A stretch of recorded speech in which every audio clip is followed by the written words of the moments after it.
Well, good morning, everybody. It's such a pleasure to be here. I'm Leila Abed. I'm the director of the Mexico program at the Inter-American Dialogue. Prior to that, we were known as the Mexico Institute at the Wilson Center, but that is long gone. So I just give that so that you know that we're still alive. And the heart is still beating, just at a different place. But it's wonderful to be here. Thank you, AFPI, for the wonderful invitation to talk about such a critical issue in Mexico that actually, in conversations with Josh, we always talk about how it actually does have a true and profound impact on U.S.-Mexico relations. So we're going to talk about the civic crisis in Mexico. If there has been a deterioration of trust between the community, civil society, and public institutions, and how that has sort of evolved in the last couple years, decade in Mexico's history. And we have an incredible panel with us this morning to discuss these very pertinent issues. So let me quickly introduce our speakers. I will give an abbreviated version of their biographies for the sake of time to get into the substance. But we have with us this morning Stephanie Enaro. She's a geopolitical analyst, professor, and columnist, and founder of Café Colón, a platform dedicated to decoding global power dynamics, strategic narratives, and international risks. Stephanie, it's always great to see you. I was going to say welcome to Washington as though I'm like the mayor, but welcome. I'm glad you're here. We also have Enrique Huesca, who's the CEO of the American Society of Mexico, an 85-year-old bilateral nonprofit advancing the U.S.-Mexico relationship across business, government, and civil society. Enrique, great to have you here. And of course, the one and only Joshua Trevino, who serves as the Chief Transformation Officer at the Texas Public Policy Foundation in Austin, Texas, and a Senior Director for the Western Hemisphere, the Senior Fellow for Europe, and a Senior Advisor to the President at AFPI here in Washington, D.C. So welcome to all three of you. I am very eager to get into this panel. So let me first allow you all to sort of set the stage with some opening remarks about how we find the current quote-unquote civic crisis in Mexico, and how did we arrive to this moment? I have my own thoughts, and that's why I make a terrible moderator, because then I want to be a panelist. So I will shut up for now and allow the panelists to share their thoughts, and then I'll chime in as needed.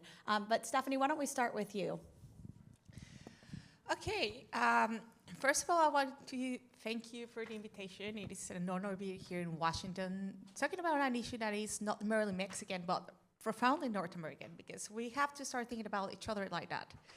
And I want to say that the current state of Mexico's civic crisis did not start with our current government. Actually, our current government emerged from that crisis. And the question we need to be asking to each other is, how did we get there? How did millions of citizens lose trust in institutions? And I think it has to do with democratic legitimacy, but in our world, that is translated into efficiency. When people start realizing that institutions are not solving their problems or are not engaging with their daily life's realities, they start perceiving that institutions do not belong to them. And that is what's going on in Mexico, along with many Western societies. And I really want to place this into context, because we have to realize that we have a shared future. If we are talking about North America, we have to think about the three columns that sustain it. Thank you. Thank you, Stephanie. Enrique, why don't we go with you, and then we'll finish with Josh. Thank you. Thank you. Well, I mean, going back to Stephanie's point, and building on Stephanie's point, following Sir Anthony Bottoms, an expert on legitimacy at Cambridge, basically, you have to, legitimacy through democratic process is not enough when you don't have results, when you are not enough targeting the needs of your own population. The PRI, since 1929, basically was building on the need of delivering rather than the need of building trust through a democratic process. And I think we inherit part of the current crisis is because we have a melting pot between the former institutions, the democratic transition that didn't deliver what the people expected, and then the new government, which got a huge democratic power to say basically we don't need to build on top of the civil society to prove people that we are going to, make this transformation. From 1929 to 2001 or 2000, the PRI, the whole corporativism system, as we call, basically it has great, different moments, but during the 50s, after 52, Ruiz Cortines, what we call the peak of the superpower of the PRI. It was very well managed how the business community, how the church, how the civil society, they were just, delivering. But of course, once you get all these, challenging through security and these partnerships that started way before now, 1969 in Guerrero, you still find, and it's a coincidence that Ayotzinapa happened in the same place where all these kidnappings started in 1969 in the Díaz Ordaz administration. And then in 2014, again, another PRI government. And this is not against any party, but I think the current Morena system inherit part of this corporativism, and then they are not ready, the government is not ready to hear the civil society. And that's the reason why the first thing you have to strike is transparency and national security is everywhere, infrastructure runs by military, etc. But I think it's a process that we have been it's a continuous process since 1929, to be honest. Thank you, Enrique. And let me play devil's advocate here, right? A little bit. So, I think that there have been a plethora of reports signaling a democratic breakdown in Mexico, especially recently, right? Since the López Obrador government up to now. But the reality is that both López Obrador and the current president have extremely high levels of approval, right? Between high 60s, 70s, sometimes 80%. If you look at some of the surveys that the OECD came out or the INEGI published, right? There is deep trust in the executive branch, about high 50, 60%. There's really high confidence in the military, around the same. Even with the public of police, it's lower, about 50, but still, more than 50%, more than half the population agrees that they can trust those institutions. When you get into more of like the Congress and the political parties, it's a different story. That diminishes quite a bit. And of course, we can't not talk about impunity and corruption and the lack of rule of law and political polarization, and all of that continues to affect the trust in public institutions. But Josh, you and I are here in Washington, right? Why should Washington care? Shouldn't democracy building be about Mexicans? When we talk about what this current White House is focused on, I wouldn't necessarily put democracy building as sort of front and center of what they want to do or their priorities, not only in Mexico, but perhaps beyond Mexico. So we'd love to get your thoughts about why, the U.S., why the White House should care. Why does the United States care about democracy in Mexico and Mexican civics in general? Great question. Ulysses Grant, a great American who spent some time in Mexico, actually has in his memoirs a really interesting passage on his experience as part of Winfield Scott's invasion force in 1847. And he says in it, I'm paraphrasing, that in his experience, the individual Mexican soldier, the individual Mexican, is every bit as brave, virtuous, and ingenious as the average American soldier. The differentiation between the two, and in his view, the reason that Mexico loses the war is because the Mexican elites and the Mexican leadership are not as good as their nation. And now this is, you all know, this is a theme that recurs throughout Mexican history. But I would say there is one, and I think it's generally true, and I think the analysis actually holds true today in large respect. But there's one exception, in my view, in living memory, and that actually is sort of, and I'll define the period very vaguely, but 1980s through maybe 2010-ish, when you did have a period in which the Mexican elites, and I think we have to be clear about that, it wasn't a Mexican popular movement, but the Mexican elites did reach a consensus decision to move Mexico toward integration with the United States, with the Western world more generally, in terms of liberality, in terms of market access, in terms of very vaguely speaking, defense arrangements. And this gets to the direct answer to your question, Lilo, like, why does the United States care? The reason that the United States ought to care about the state of Mexican civics is specifically because if Mexico is going to be that kind of partner that enjoys, more or less free market access to the United States, that enjoys concurrence of institutions, that has law enforcement cooperation, which there may have been some news on that recently, but all these places where the U.S. and Mexico interlock, that has to depend upon Mexico and the U.S. having concurrent institutions in some way that both sides generally understand. I will be, just very candid. I don't want to put the end at the beginning, but where the 4T is leading, Mexico is away from that. Where Mexico was previously was away from that, and so we care on the U.S. side. I'm from South Texas, as you know, and all of us here are Mexican descent. I'm probably the least Mexican of all of you, but I am technically Mexican. I mean, we all care, like as neighbors and as people with Mexican family and Mexican heritage, about that on grounds of sentiment. But on grounds of just cold civic self-interest, we want Mexico to have rule of law, accountable courts, accountable politicians, defined contours for market access, and most of all, and this is what I've been hammering on for years now, security integration. And so all that requires Mexican civics to operate in a certain way.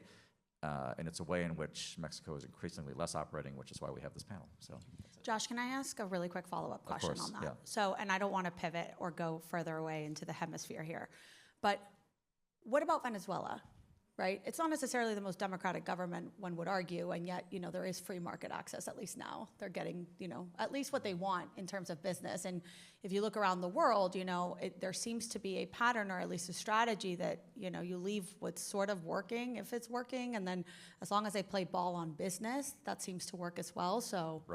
Right. Well, yes, and I think that's the right question to ask. Now, a lot of Venezuela is TBD, right? And so we've got some commodities market access. I wouldn't say it's a done deal yet. I mean, there's American Airlines just took its first flight from Miami to, and they made a big deal out of it. I personally am not about to board a flight to Caracas because I'm still not sure what's on the other end. But so there's this thesis that's underlying all of that, which is that swapping out the autocrat is the best you can hope for. Now, Secretary of State Rubio, I think, and I agree with him on this, has said that where Venezuela is at is not the end. Like, there's going to be elections. We don't have a timetable for it yet, but somebody somewhere is thinking about it. But there is a theory, and it's a theory that I've heard Mexicans adhere to. I've had plenty, but probably all of you have as well, that the best you can do is swap out the other guy for your guy, but there's always going to be an autocratic system, and And the theory underpinning that is really the theory that in the analysis of Mexican society, and it's really an analysis of Latin American society, that Jorge Castañeda, he didn't originate it. Alexis de Tocqueville originates it in kind of American democratic literature, but this idea that Latin American society writ large is just going to be kind of a carousel of autocracies that for various civic reasons. And Castañeda goes into general social survey data on this from 2011, talking about Mexico as a vertical tie society, which is where the United States is kind of a lateral tie society, and so you get a different civics from that. I think in Venezuela, though, that the United States, again, this is not, from a policy perspective, I don't encourage us to do it, but in Venezuela, the United States could try it, and I don't think the consequences would be that severe. Venezuela is not on our border. You can't, it's not easy to walk from Venezuela to the U.S., although, as I say that, I remember encountering Venezuelans coming out of the Rio Grande, so I guess some people have done it. But Mexico is just qualitatively different. 2,000 miles of border, cultural integration, trade integration, just by sheer proximity, we have to care more.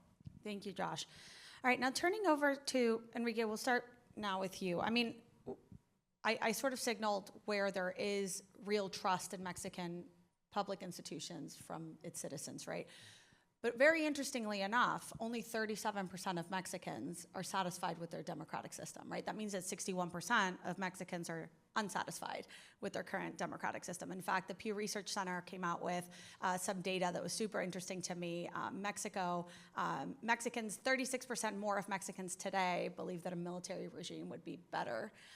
And so I think that it's quite interesting, right? Because on the one hand, you have high levels of approval for the executive, not so much for other branches of government, but on security, Military, police, relatively good, even though insecurity continues to be top of mind for most Mexican citizens. So what is your take on what is the reality, or what are the reasons that you believe that Mexicans do not believe that democracy perhaps is the best course forward, or why are they leaning more towards a more autocratic and perhaps military regime? Yeah, thank you so much, Lina. I mean, I'm going to use a little bit of my background. I spent 9 years in the Mexican Treasury and the Bank of Mexico.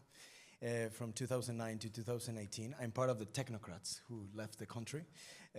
But I think in Mexico, my experience on public policy was that one thing is the state and the government and the Tlatoani king, chief of state, chief of government, and the other thing is the democratic system. It's people not necessarily relate that. I was executive secretary for special economic zones, and I run 10 ports and projects in the south part of Mexico, which were the poorest states of Mexico through the Peña Nieto administration. And basically when we were going as the Ministry of Finance with the governors and with the state Congress and the mayors, all the constitutional process that we requires special economic zones at that time, now is the transseismic system and the Maya train and another refinery in Dos Bocas, but that was part of special economic zones. Basically, they really didn't care if it was through the democratic due process based on the Constitution. It was Congress, the state Congress, the federal legislature, the federal Senate. Really, people didn't care. The business community is really used to. I mean, I'm half Spanish. My mom is from Bilbao, but we have this Spanish hacienda mindset all over the country, which is, I really don't care what is the process. I really don't care about the democratic due process. I care that I want deliveries on my conditional cash transfers at that time, or cash transfers at this time, or I want my factory to be approved, or I want to have my lobbying for my steel negotiation, maybe.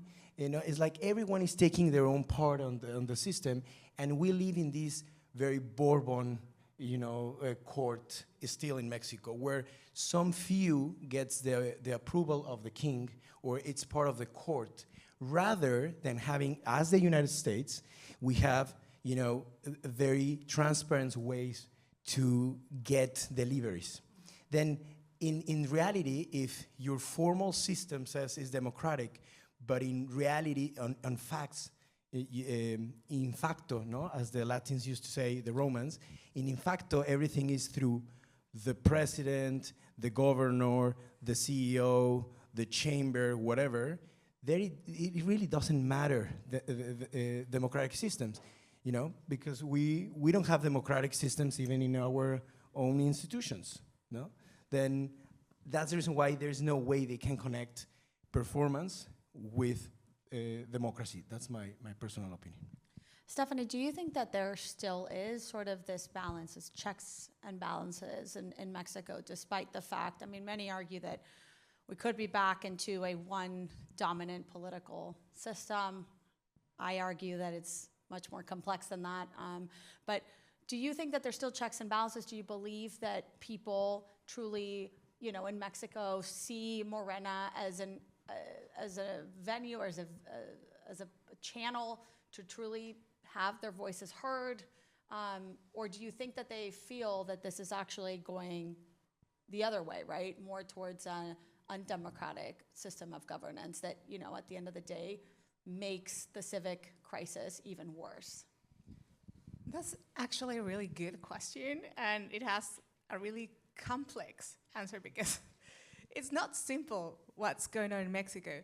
What I do think is that Mexico is definitely going to a major crisis of democratic stress. But if we look at elections, they still at high rates of participation and are quite competitive still. But what I do believe is that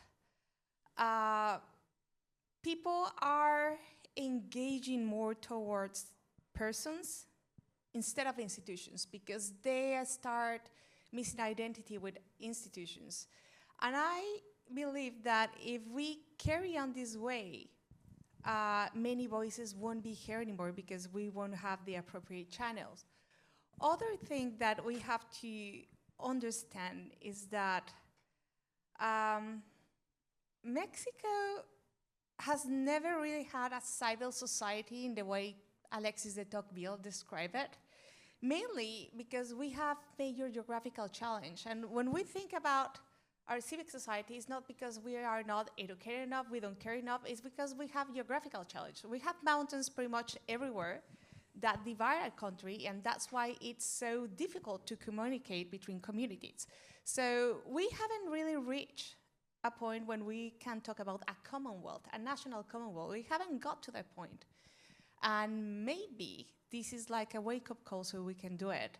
And when it comes to checks and balances, I mean, the major balance to what's going on is the freedom of speech and our level of tolerance. But that's up to the civil society. When we say this is not good enough for me, when we say I want this to stop, things will change. But we have been educated to be extremely tolerant, and that's the problem. Thank you. I think, if I may, I think part of, interestingly enough, I think not civil society, but I think part of the opposition that's driving Mexico is not the formal sort of official opposition, but rather the different factions operating within Morena that we've seen before, right, within the PRI under its 71-year rule, and then we had, sort of the branches of other political parties stem from that. But I do think that we'll face some kind of implosion in the near future. But Josh, I mean, I was thinking about my own question about why the U.S. should care, right? I mean, there's been a judicial reform in Mexico that now every single judge at all levels, from Supreme Court justices to lower courts, are now elected by popular vote. No other country in the world does that. There's an electoral reform that, reduces in many respects the independence of the National Electoral Institute that's lauded as one of the best international electoral bodies. They slashed independent and autonomous agencies, which could or could not infringe or violate the USMCA. We're under a USMCA revision. And so the reason I think the US should care is because if there's no rule of law, if there's corruption, if there's impunity, if there aren't judges that are independent, you can't do business. And if you can't do business with the amount of investment that U.S. Companies have in Mexico, you're putting at risk millions, hundreds of millions of dollars. And that's why, in my humble opinion, that's one of the main reasons the U.S. should care. And I agree, in addition to the fact that you should probably have a stable neighbor for a variety of other reasons. But what do you think? What do you think of the reforms? How do you think that they're perceiving them here? I mean, I think you've hit it right on the head. One of the things that has been informally communicated to American investors over the past decade plus, depending on how you want to count it, is sort of this implicit assurance that okay, rule of law is on the decline, for a variety of reasons, violence is on the rise, but high capex. American investor, you're basically going to get a de facto two-track treatment. Some of that's under USMCA, some of it's just kind of a political assurance. But I think that's coming to an end. The Poder Judicial, like that reform, really kind of put a stake in it. The Vulcan case, put a huge stake into it. Talk about a self-destructive act in that particular case. And then, honestly, this is not a crime and security panel, so I don't want to change the topic. But it is relevant to Mexican civics. The Rocha indictment, I think, has just completely blown the lid off of any remaining sort of pretense that there's an assurance that investments are going to be safe, that there's a rule of law, that Mexico is basically a normal country with some abnormal places. All of that's gone. And I would say, particularly in the past 12 to 18 months, if there's been a motto for sort of the American optimist case in Mexico, whether you're investing, whether you're looking at security, whether you're looking at anything else, but in Mexico civics in general, it would be in Omar we trust, right? And so and actually, and this is not a disparagement of Omar Garcia Harfuch at all, who I don't know him, but every credible people, everybody, including several of you on stage, assure me, and I believe it, that he's legit. He's as presented. He really is delivering operational results, which I think is clear from the public record. That he's sincere in wanting to combat a lot of these these narco criminals. But he is not the government of Mexico. I think that's the thing. He is not Mexican civics. He does not personify the state, nor is he the state with whom most Americans actually interact. And so it is an increasingly thin pillar upon which the optimistic case stands as the rest of Mexican civics continues to slide in the direction it's been sliding. I'm so glad you brought up security, because I was keeping everything in me from bringing it up, because that's like what I like to talk about. But I think you're right. I think you can't talk about a lack of rule of law or increasing impunity and corruption without talking about the fact that organized crime has truly penetrated the political system, which also then reduces trust in public institutions, right? Yeah. But I wanted to ask you, Stephanie. I mean, some people say you get the politicians, people get the politicians they deserve. And it's part of the corruption. Is this the glue that holds institutions together in Mexico? Because if you've ever lived in Mexico City and you get stopped by a policeman, you probably just give them a bribe. You give them a little money to tell them, oh, don't give me a ticket, and then you go. So it's also part of the culture. I hate to say it, right? But it's also part of the way that Mexico functions. It's not just unique to Mexico. It's truly very common in many other countries around Latin America. So how do you go about that, right? Moving more from doing a diagnosis of the causes and more into what actually can be done and some of the possible solutions to address the civic crisis or lack of trust in public institutions. How do you make this better? I know, right? You have 5 minutes. Actually, 2. I can talk about this days, months, years, but I only have 5 minutes. Okay, so I think it goes back to education, because we don't have a really strong civic education, and you can see this in pretty simple things in life. Well, people are crossing the street where they shouldn't. People do not respect red or green lights. And that's kind of part of like normal life, because we have a problem with order. There's no order. You look at Mexico City, it's quite beautiful, but it's a beautiful mess. And it is reflected in our institutions. And I think that, as above, as below, we get the government we deserve, and we have to learn the lesson. And this didn't start with Morena. It just got worse with Morena, but it was happening before. With the 70 years of the PRA, also with the PAN, and then with Morena. What I think it should be done is to reinforce education, especially in an age when we are facing a major battle with AI. We're losing grounds with AI, and I think we should reinforce formal education in order to fight this. And also, I think we have a problem because we have millions of inhabitants in Mexico, but we have very few citizens, because becoming a citizen means learning rules and taking responsibility. And I think we haven't got to that point, and we have to get there. Can I, sorry, may I jump in? Sorry, I don't mean to, sorry. But just real quick, I totally agree with everything Stephanie said. I want to ask the audience, does anybody know how many Mexican soldiers died on February 22nd when they took down El Mencho? Well, okay, let me modify my question. So there's one person who actually does have an answer, but excluding the Guardia, the police and the National Guardsmen, like in the operation itself, how many died? So it was 3 on the operation itself. Yes, sir. And then external to it with the violence, there were a lot more. What were their names? Nope. They were. Yes, ma'am. Yeah, they were. So the reason I asked, I'm not saying this, none of you know as much about the people on the panel. That's not why I'm asking. The reason I'm asking is this goes directly to the police question. You get what you honor. You get what you honor. And there's 2 things. Counterinsurgency theory actually has a lot to say with civic reformation in Mexico and pretty much everywhere else. I'd include South Texas in this too.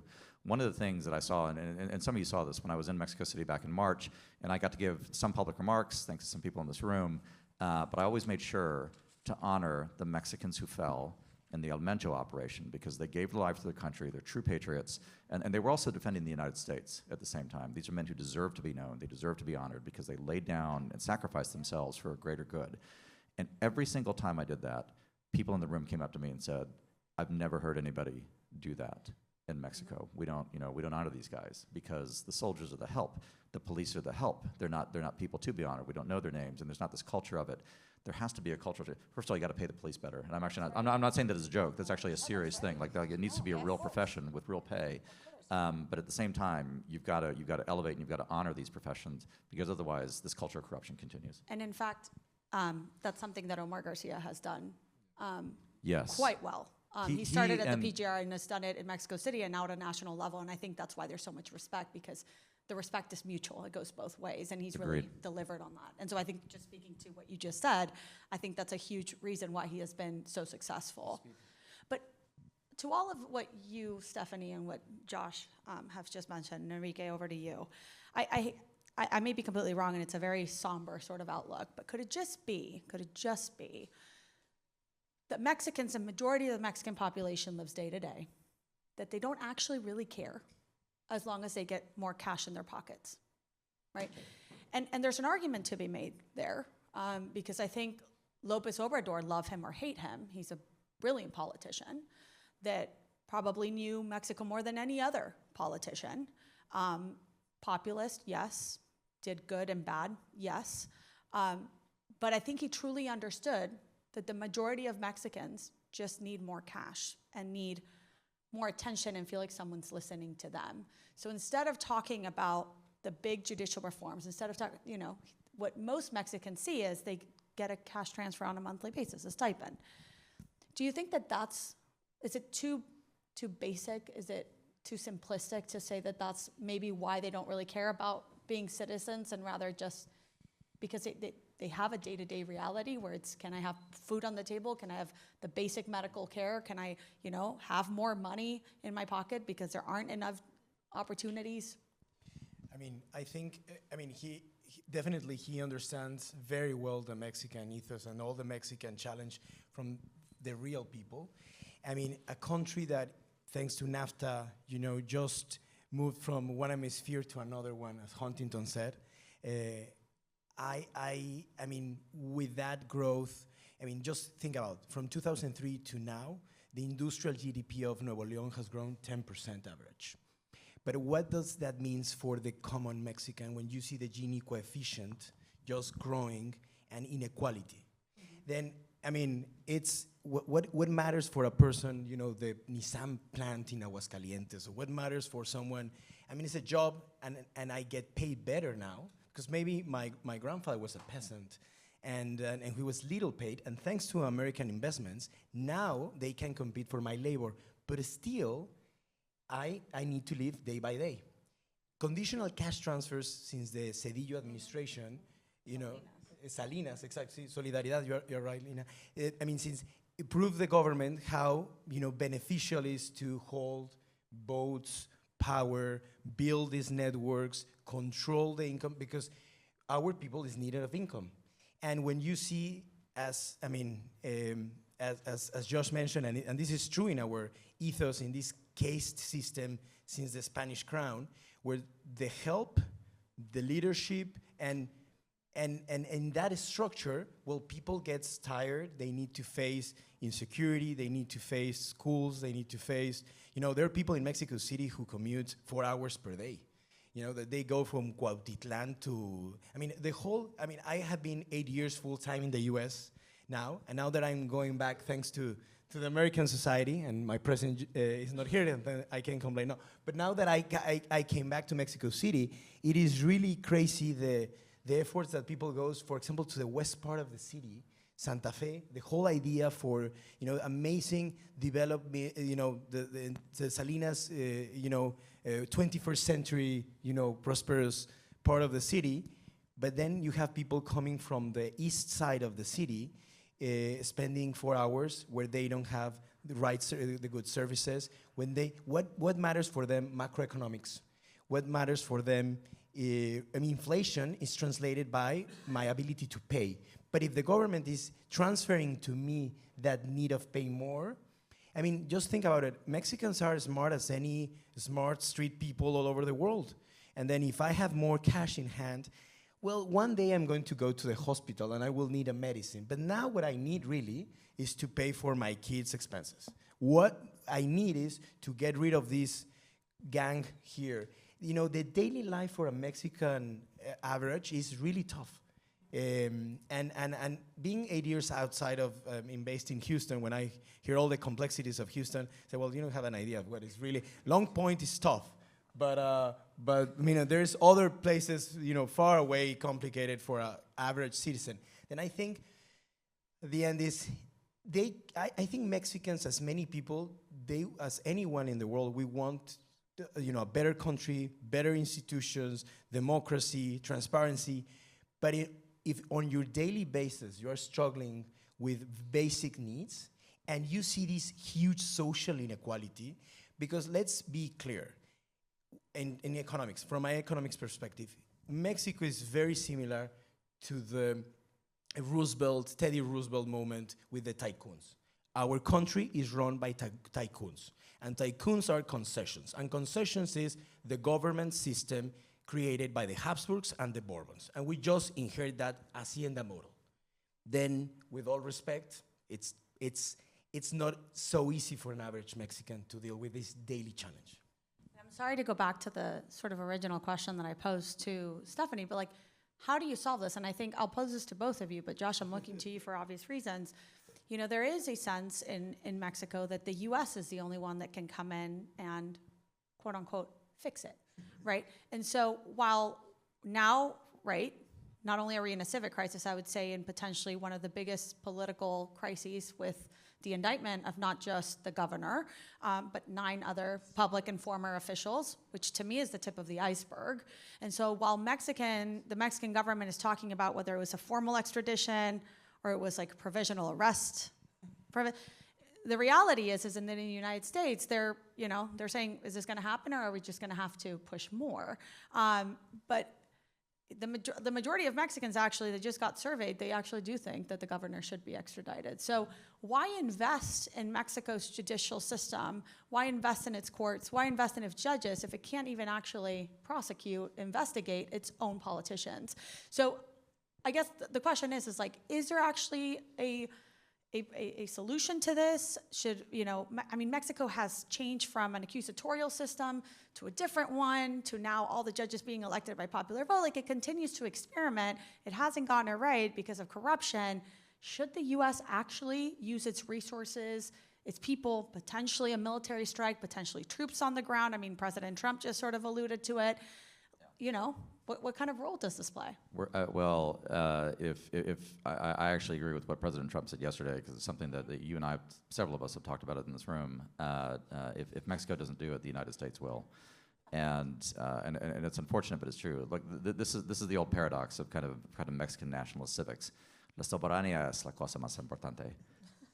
Y también, the United States is going to solve all problems because they're going to come and arrest my political enemies someday. And if I had a dime for every time somebody in Mexico said, "Hey, when's the United States going to come and gonna send the Rangers in to grab this political figure that I don't like?" I'd be like, "Well, why don't you do it? Like you're Mexican."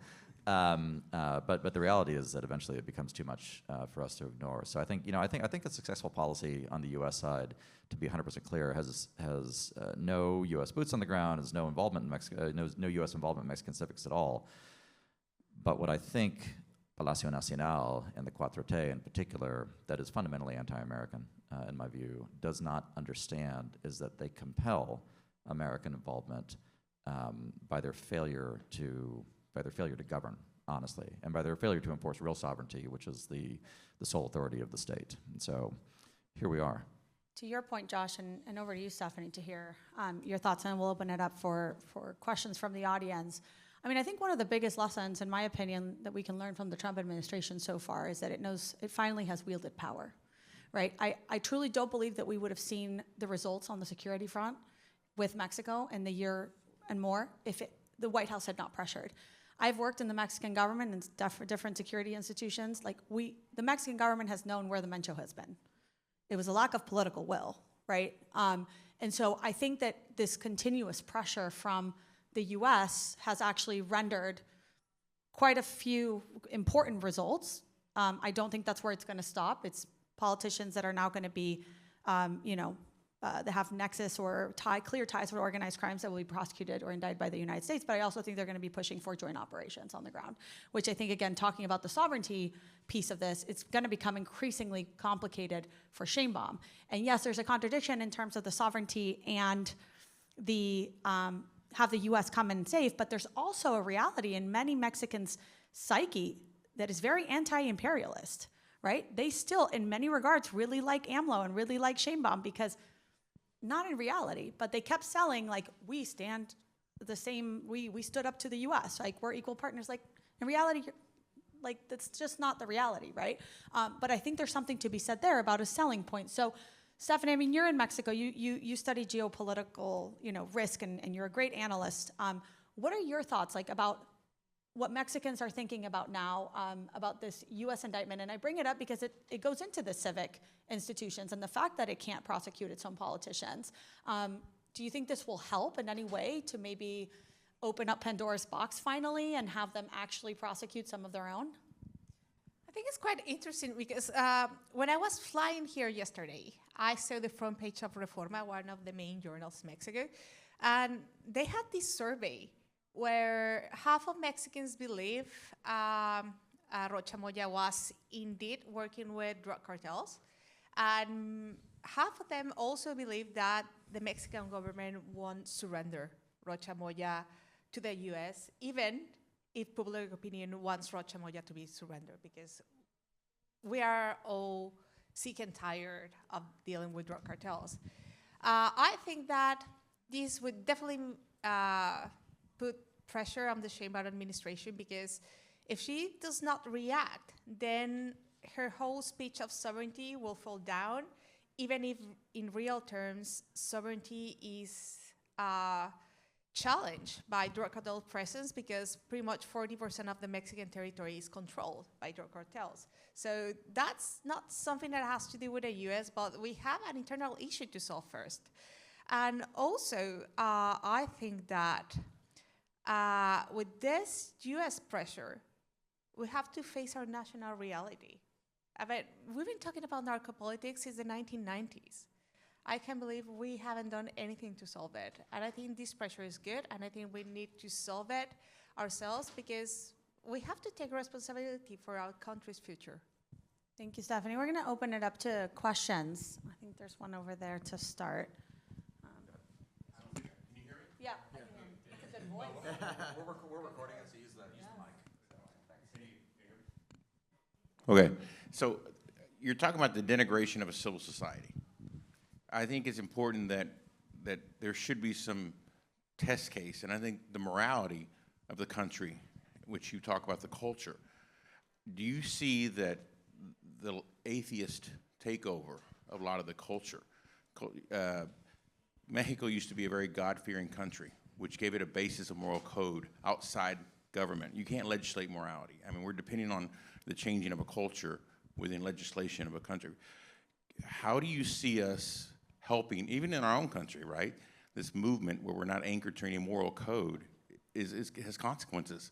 And you see maybe it's a testing ground in Mexico. Do you see how we could change that or incentivize some sort of recalibration to that? You alluded to honoring the soldiers that have fallen, or the people that have fallen. Honoring God is quintessential in my mind, and I think to the country, to the basis of a society that is going to flourish. We were not talking about that. Can you add to that? Everybody's looking at me. Honoring God's a good thing. I guess not to reinterpret your question, Rick, so tell me if I'm getting too far off base, but the idea is fundamentally, like, what role can religious restoration play in saving Mexican society? Not necessarily for me to say. I'll say, I don't want to be too prescriptive on this. Mexico has a strong tradition of action by the faithful, I would say, overwhelmingly Catholic, both from a historical and even present-day standpoint. It's becoming less so For the past century, Mexico is, as I think most of you know, been under a, I'll put in quotes, revolutionary regime that has adopted sort of this, actually initially adopted a Soviet model of just outright imposed atheism. Now it's more on kind of this Gallic model of official laïcité, I think the French would say. What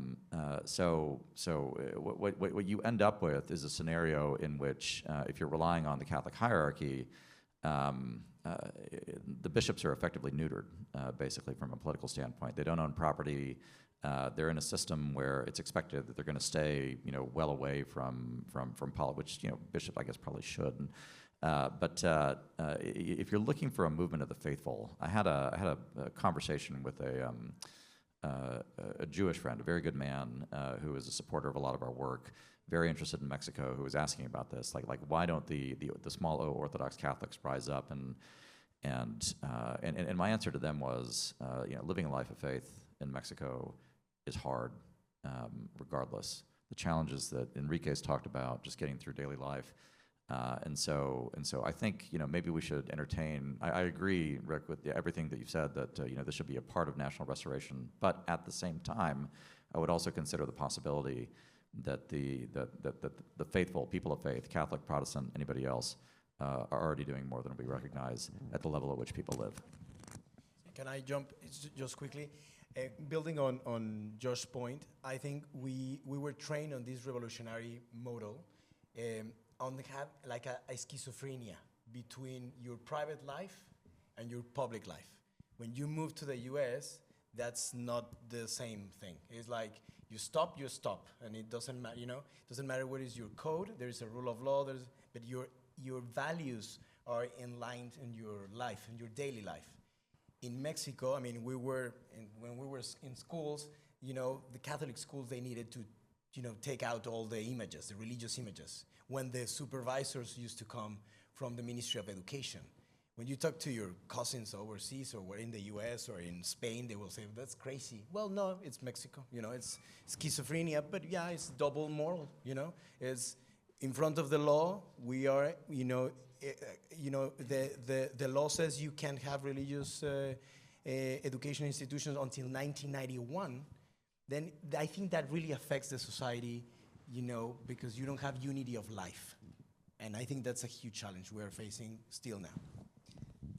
Let me just say one thing really quickly. And I think this is mainly because we have not assumed that we have a Western cultural code, and we have to face it. There's one question down here, and then over there. Sir. Thank you. Do you want to take two? And then Sure. I'm sorry. Should we take two questions? And then Hi. Just my simple approach to this. My name's Jim Conway, and I want to spin off a little bit on what Josh said. Wait, sir. I just want to because we're limited on time. Yeah. Sorry. So just a question, if I could. I apologize. Yeah. What do you think the impact to the landscape with the designation of cartels now as terrorist organizations, which I don't completely agree with because I don't really think they meet the definition. Yes, they're terroristic, but they don't have an ideology. How do you think that has changed the landscape in terms of intervention by the United States as a spin-off of what you said? I mean, I think, listen, I don't think that and Josh chime in here, I don't think that a designation of 6 Mexican cartels as FTO was needed in order for the U.S. to have any kind of interventionism in Mexico, right? It just sort of puts... It gives them the green light, though. Sort of, but you don't actually need it, right? I mean, it sets the groundwork, right, for it. I think it actually goes to the material clause, the material support clause, that I think that's what really has changed the FTA, the designation right now. There is a real sense of compliance on behalf of companies operating in Mexico with Mexican companies, that whether you have direct or indirectly supported an organized crime or one of the 6 cartels that are now FTOs, I mean, you could be prosecuted in the United States. And so that opens up a can of worms for a lot of different reasons. And I think that does give the U.S. more teeth to bite into when needed, freeze assets and whatnot. But I mean, I think those are things that the U.S. could have done beforehand. I think it signaled more, it was more of a, not a symbolic, because it did have effects, real effects on the ground, but I think that it sends a real signal to Mexico that it's ramping up its actions towards organized crime. And I think we've just seen it more and more as time has progressed, because despite the fact that Mexico has produced significant results on the security front, Mexico deems that as enough, whereas the White House, it's barely getting started, right? And so I think that's, in many regards, I think one of the biggest issues on the U.S.-Mexico relationship, I've been doing this for many, many years now, is the lack of miscommunication and misinterpretation despite the level of engagement. What is heard and seen and said in Mexico is completely different than what is heard and seen and said in Washington.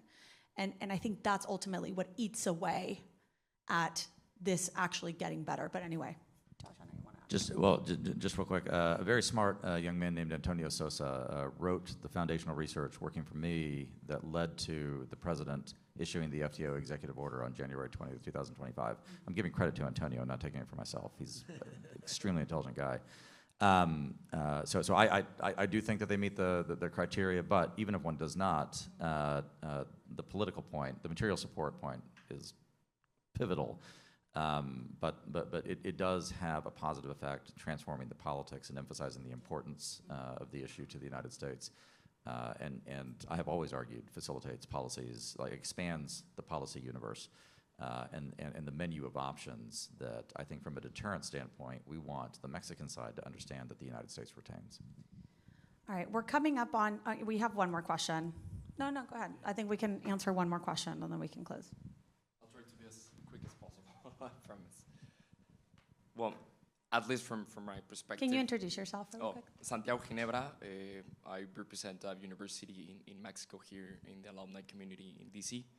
And I think at least we can probably agree that the Mexican government has a little bit of collusion with organized crime, but that's kind of like the Mexican side. But I'm more curious on this side of the border.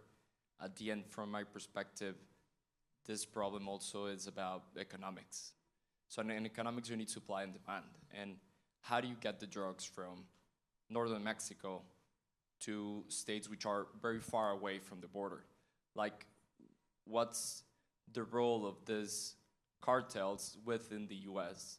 Because you hear a ton what's happening in the southern border, but you don't usually listen to brigades of police officers stopping a truck with tons of X, Y, and Z drug in the route. So that's one of the other things. And also to battle kind of like the demand.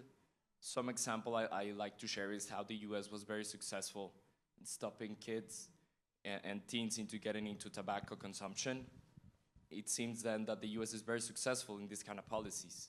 So again, from my perspective, you have to put in place many policies at the same time, but I guess I don't see that much on this side of the border. So that's my question. I mean, if you allow me, I mean, Nina has also experience on security, transnational security issues, but my experience in the times of the Merida Initiative is that these are international networks.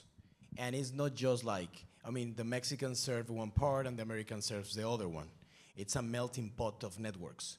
Even with the M13 in LA or Mara Salvatrucha at the time in LA with El Salvador, I mean, in Mexico, we were tracking money through the intelligence unit, and this is a binational problem. And I think the U.S. have done a lot in that, and that's the reason why it's an American problem as well. I mean, we're all American, but it's a U.S.-Mexico problem. But when you go, you can see at Syracuse University drugs coming from Mexico for sure.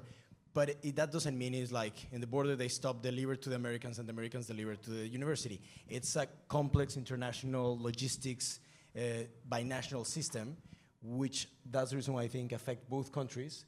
And I think it's basically like a supply chain model as Walmart or Home Depot. Yep.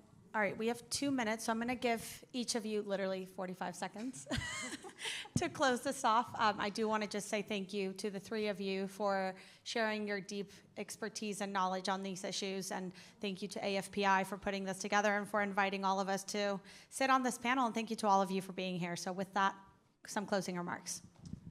Just real quick, if any of you are familiar with the phenomenon of the autodefensas, which are essentially local self-defense militias that get set up to combat cartels and things like that. I'm not advocating for autodefensas, by the way. It's not a solution, but there's a reason that they arise.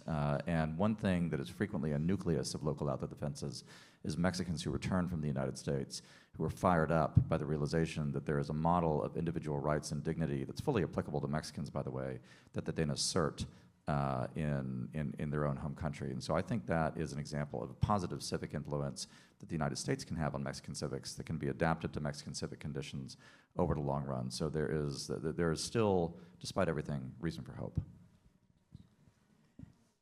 Okay, what I'm going to say is that if we want to have a strong civil society, we have to start by making governments more efficient.